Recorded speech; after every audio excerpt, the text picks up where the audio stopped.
Welcome into the latest edition then of Extra Time. Thank you as always for your tweets. Shaka's here. Craig's at his hand punching the table during an angry rant about... What were you ranting about? UEFA, the Champions League draw or something? Jan's so with you us fall as out well. the Champions League and you you sort of clatter clumsily into the Europa League, which I think is a nonsense anyway, because the Europa League has teams in it. It doesn't need the guff from the Champions League, the also-rans. And then that lot, the also-rans from that get dumped into conference. There you go. Europa Conference. Yeah. Who comes up with this nonsense? UEFA come up with this nonsense. Jan is with us as well. Jan, you're in your parents' home. I was hoping it's a cuckoo clock behind you, but is it going to go off at all? I can't send texts with that watch. I can't do anything about it. But I'm in my parents' house. I'm very proud because I bought my parents' house, so they are now living in an apartment. So this is one of the first. No, sort them out to the apartments. I was a good son, Dan. Oh, there you are. Good news. I bought the house back. You've got 2 days. You've got 2 days to move on. Oh, I've got you a Christmas present. I've got your house. And what else have you got me? A couple of suitcases. There you go. 2 tenants already. They're coming in. Yeah. Off you go. Sling your hook. Here's a camper van. Oh, crikey. There you go. That's not... Forward thinking. Yeah, very much so. Good investment, Jan. Have the guys... I'm not sure about that clock in the background. No. I like the mirror. Mirror on the wall. But I tell you what, in this place, an investment to buy a house, this is in west coast of Norway. Nobody buys houses here, only me. Have the guys ever played in a game where they suffered a huge defeat such as Leeds against City? How difficult is it, Jan, on the train or the flight back home? Well, this is one of my favorite stories. We played Newcastle. We lost 7-1. This is with Swindon Town. And our captain, Sean Taylor, he was sitting on a bus saying, Andy Cole didn't score, did he? And I turned around to him and said, well, every other Newcastle player scored. We lost 7-1. And the next day in training, John Gorman, the kindest man in football, I love John Gorman, he came over to me and said, Jan, we did some great passing. We lost 7-1. So I've been there. Were you playing in that game, Shaq? Nah, no. I don't remember playing against her. We beat Spurs 7-1 when I was playing. That would have been in 96, 97. Wow. But you've obviously been on the end of heavy. Well, I've spoken about getting 12 in 2 games. Yeah. Away to, was it Everton and Blackburn? And what's that like the bus home? I was all right. But how does it feel as a goalie? Because, like, you know, what I mean is when you get thrashed, it's generally your fault. Yeah. And when your team, who did you beat? That big score? Spurs. You beat Spurs 7-1, and you know it's literally got nothing to do with you. Yeah. Conceded 1. 0. You've taken no part. I mean, all our attacking play started from the back, Craig. We invented playing out from the back. We did. You invented launching the ball up the field. Yeah, we invented playing out from the back. What were you like on after a big defeat on the way home? That's what I was looking up. We were like 19. It was when I made my debut for Chelsea. Right. 7-0 at Nottingham Forest. Oh. Wow. But I only come on as a sub because I was young. Right. Okay, that's fine. But you must have had a few schlackings while you're at Derby. Like, what's that like? Not really. I mean, yeah, some 3 and 4s. Right. But not. Don't remember like a 6 or a 7. Is it one of those things where no one dares speak on the bus home? Like, well, do you know what? At Derby, I think we lost at Borough one year, 5, and it was all going pear-shaped at that point anyway. But there was a kind of acceptance within that dressing room. It just wasn't a very good unit. I see. It's more of a downbeat thing if at Chelsea we got lamped at Liverpool one year, you know, things like that. Yeah.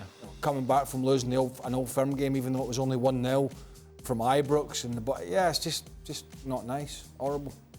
It's horrible because I think certainly from a point of view, playing in Scotland, one of the things that's in your mind is, oh no, this is just never going to stop. Right.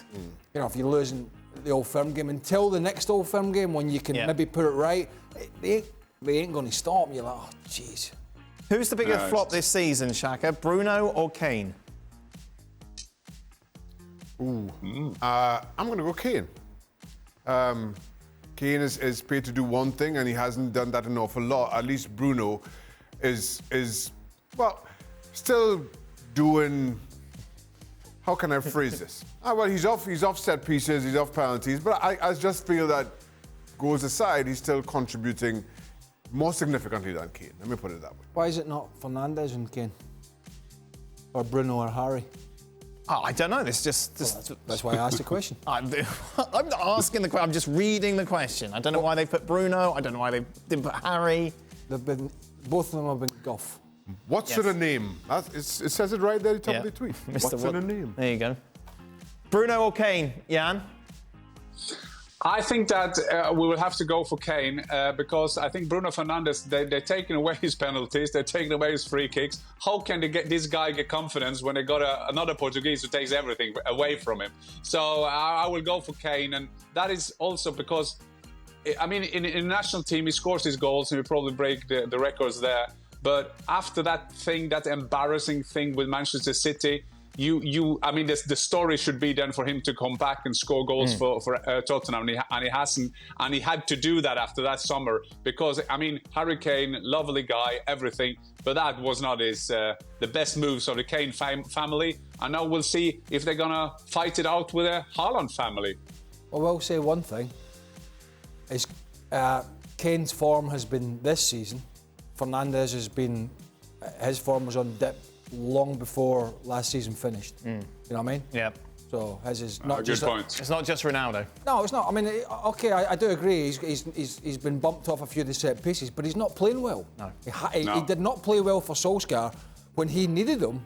When he was when likes of us were hitting him over the head with a hammer every week, he was getting beaten. He needed people like Fernandes to step up, and he just didn't get it from him. Shaka, there's talk of making Ramsdale the new Arsenal captain. Can a goalkeeper be as effective as captain as an outfield player? We're laughing at. Oh, I had a sneezed. Oh. It sounded funny. Of course, absolutely. No, there has been. Dino Zoff captain, Iker Casillas captain, Gigi Buffon captain. There's a ton of examples. Yeah. Peter Schmeichel. There you go. Did Peter Schmeichel Make a difference? Yeah. Goalkeeper. To be honest, it doesn't really. It never made a difference to me who my captain was. Yep. I don't mean that in a bad way. I never approached a game or a squad any differently. Maybe it's just because, as a general rule of thumb, particularly at Chelsea and Celtic, the dressing room are full of people that wanted to win. Right. Just so happens, You had 11 captains. Tommy Boyd was the captain at Celtic and Dennis Wise was the captain at Chelsea. Jan, should 11 IFAB captains. make a law Don't that... be a smarty pants. What? It wasn't giving it all that 11 captains. That's what it was sounding like. Should IFAB make a law that prevents attacking players from training a leg, Jan, to draw contact from a defender in the box? Or is it VAR's job to overrule such fouls when they are called? Oh, that would have been a terrible rule for me. I can see that because that is a very good trick to do that. I think that when you have all these, all these tools to kind of see what's going on, you don't need an extra rule for that. I think that is going to be a difficult rule to take in. What you do see in those situations when you're using VAR is sometimes as VAR, they got tricked by strikers. I mean, you can see that what the strikers try to do, and the non-football people in the VAR bus, they don't see it. So then we can take the big discussion who should sit in that bus. And you could have football people sitting there, they will see straight away, no, he tried to do that. No, don't go for that, don't go for that. So I think that is the better thing to do than make an own rule for it. There are enough rules that nobody understands anyway, so that's going to be a tough one. You asked, and I'll get to you in a minute. Jan, have you got heating in that house? Pardon? Have you got heating in that house? Burning his parents' clothes. Say that again. Heating? Have you got heating in that house? Yes. No, I have to save. There's too expensive to buy from my parents. And the second question was, how far is it to the nearest pub? Been serious question. 20 minutes with car, Wow. 10 minutes with a boat. Wow. Who buys a house? Wow. Who buys a house? It's 20 minutes by car. Wow. The nearest pub. You know what I mean? Okay, good question. What's wrong with you? You, on yesterday's show, asked a ridiculous question to Mark Clattenburg. Which one? Well, yeah, Which ridiculous question? That's terrible. On the, you went down the line on one of the incidents about having an ex-player in the VAR booth. Yes, yeah. Never heard so much crap in all my life. Right. Never. Why would that be an issue, having an ex-player there? Well, why? Well, because for Well, I tell you what. what was the incident? It was the Arsenal-Everton stamping. What ex-player? Have you seen some of the pundits these days? You couldn't even put objective next to their name.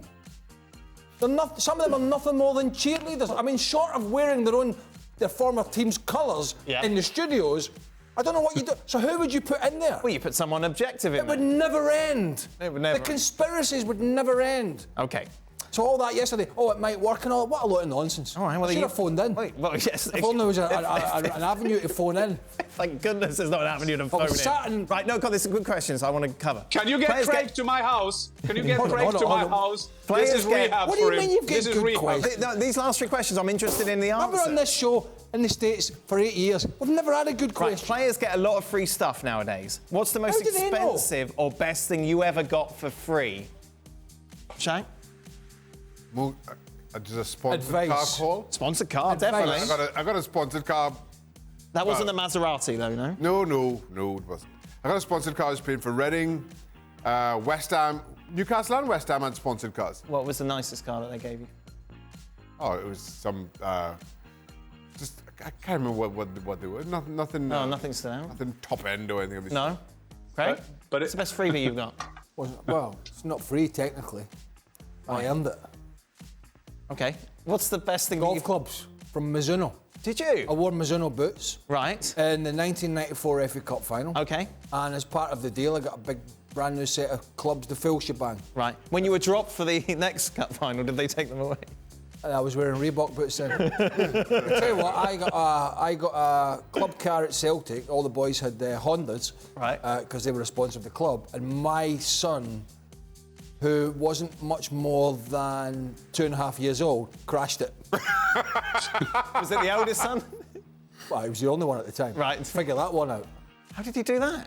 I left the keys in the drive by mistake. Right. Came out the door, and he stood on the driver's chair, holding the wheel, and yes. The keys were in the ignition. Yeah. And it was manual. It was in gear. And he was turning the keys, and it was. Did it bunny hop? It was bunny hopping forward, and it just so happens that bunny hopped just about 3 yards past the window into the garage. Wow.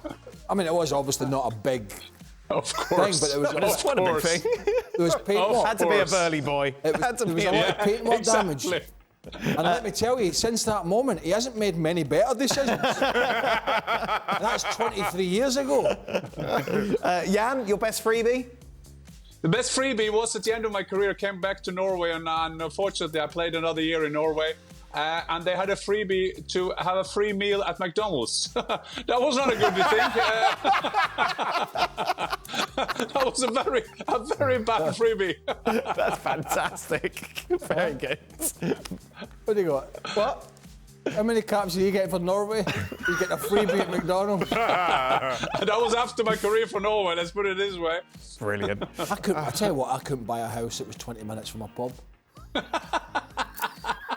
Okay. Right. Noted. Okay. Craig, I know you're into F1, you as well, Jan. Oh, man. Yes. Which ending season was most thrilling? The 2011-2012 Premier League campaign, Aguero, or Verstappen against Hamilton on Sunday? What are you going for, Jan? Wow. I must say that for me, it's going to be Formula One. Because there was so much involved in that. There was the umpire's decision. Should he follow the rules? Shall he follow the rule 48 or should he use the 15? Who says, I am a dictator, as Macy said at the end. And then there was the challenger, David against Goliath. And then there was Verstappen, the young guys against the old guy, Hamilton. So I have to say Formula One. Fantastic. I came back from Germany and I had to sit with a gas station. I was watching on my iPhone and I was crying. I think this was the most exciting thing I've ever seen in sport. Ever. Blimmin' heck, Jan. And you're a big Verstappen fan, though, aren't you? So I suppose that was why I am a Verstappen fan, and that's one reason for that, because I think that Hamilton is a fantastic athlete, and my whole family, they love him. So, of course, I go for Verstappen. Wow. Craig? Well, I was at the Aguero game. Yes, you always say that. I know. Well, I I think it's good context. I'll tell you what. Okay, the Aguero thing was exciting, but I wasn't there. Right. That better? Well, no, I just don't. So, well, when you're there, it's different, no? I suppose. So what are you going to say, Aguero? What do you mean, suppose? Well, I know, but you What's always the point you when at a always live say event? It's not different if you're at a live event and not at a live event. You said there's no difference. What's the point? Anyway, Formula One. But you were there. I prefer from. I was in Abu Dhabi. Yes, you were. Didn't tell you. Got back in time for Sunday. Craig was driving the safety car. Tell you what, I was in Abu Dhabi and his son was driving the safety car. I got back in time for Real Madrid La Liga, Santander coverage. I didn't have a problem with what happened in Formula One. Because I didn't want it to finish under a safety car. Yeah. So I was happy, but it was exciting. Yep. Anyway, the Aguero goal. Finally, any special Norwegian holiday activities you're planning? Well, it won't be drinking. It's 20 minutes from a pub. My special Norwegian activity is to, with my family, go to Scotland and celebrate with my son in Edinburgh. So, yeah. Oh, lovely. Oh, that'd be nice. Yeah. Bit of Hogmanay. Oh, I bet it's not. Are they going to let you in? Well, they're getting a bit daft, don't they?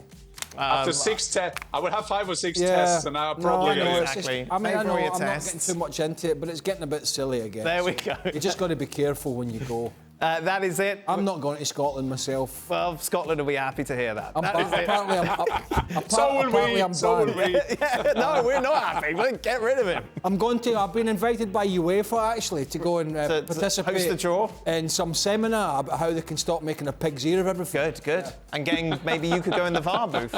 I could go in the VAR booth. I could put on any strip you want, any top, any club, and be a cheerleader. I can. That is it. Listen we to are silly done. questions. Craig, you're off tomorrow. What are you going to do with this? Phone in. Well, I tell you what, tomorrow. I won't be doing after yesterday's show. Why? I won't be watching. Why not? Yes, you will. No, I won't. Love it. What else are you going to do at 6 I won't be o'clock? watching. Why not? No chance. What else are you going to be doing? Because you took it to another level of low yesterday. Another level of low. Well, you can experience that another level of low tomorrow. Join us. Well, thank you very much for watching ESPN on YouTube. For more sports highlights and analysis, be sure to download the ESPN app. And for live streaming, premium content, and let's not forget as well, ESPN FC 7 days a week. Subscribe to ESPN+.